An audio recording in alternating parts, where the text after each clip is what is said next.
அஸ்ஸலாமு அலைக்கும். இன்றைய ஒரு ஹதீஸ் பார்ப்போம். பிஸ்மில்லாஹிர் ரஹ்மானிர் ரஹீம். ஆட்சிக்கு ஆசைப்படாதே. அல்லாஹ்வின் தூதர் ஸல்லல்லாஹு அலைஹி வஸல்லம் அவர்கள், ஆட்சி பொறுப்பை நீயாக கேட்காதே. ஏனெனில் நீ கேட்காமல் அது உனக்கு வழங்கப்பட்டால் அது தொடர்பாக உனக்கு இறைவனது உதவி அளிக்கப்படும். நீ கேட்டால் அது உனக்கு வழங்கப்பட்டால் அத்தோடு நீ விடப்படுவாய். இறை உதவி உனக்கு கிட்டாது என நபி ஸல்லல்லாஹு அலைஹி வஸல்லம் அவர்கள் கூறினார்கள். அறிவிப்பவர் அப்துர் ரஹ்மான் பின் சமுரார் அலி. நூல் புகாரி 6722. விளக்கம்: பொருளாதாரத்தை ஈட்ட நல்ல வழியாக இன்று அரசியல் அதிகாரத்தை பலர் நம்பியிருக்கின்றனர். இதனால்தான் சிறிய கவுன்சிலர் பதவிக்கு கூட பல லட்சங்கள் வாரி இறைக்கின்றனர்.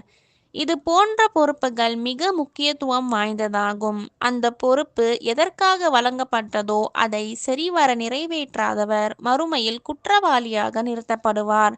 அதனால்தான் நபி ஸல்லல்லாஹு அலைஹி வஸல்லம் அவர்கள் இந்த பொறுப்பை அமானிதம் என்று குறிப்பிட்டுள்ளார்கள். இந்த பொறுப்புகளை நாமாக தேடி பெற்றுக்கொண்டால் இறை உதவி இல்லாமல் நாம் தனித்து விடப்படுவோம்.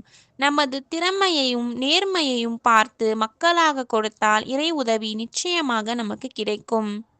பணம் கிடைக்கிறது, அதிகாரம் கிடைக்கிறது என்பதற்காக பதவிக்கு போட்டி போட்டு பணத்தை சம்பாதிப்பதையே குறிக்கோளாக இருந்தால் அவர் அந்த பதவியை முறைகேடாக பயன்படுத்தி மக்களுக்கு மோசடி செய்தார் என்பதால் அவர் சொர்க்கத்தில் நுழைய முடியாது என்று நபி அவர்கள் எச்சரிக்கை செய்துள்ளார்கள். புகாரி 7151.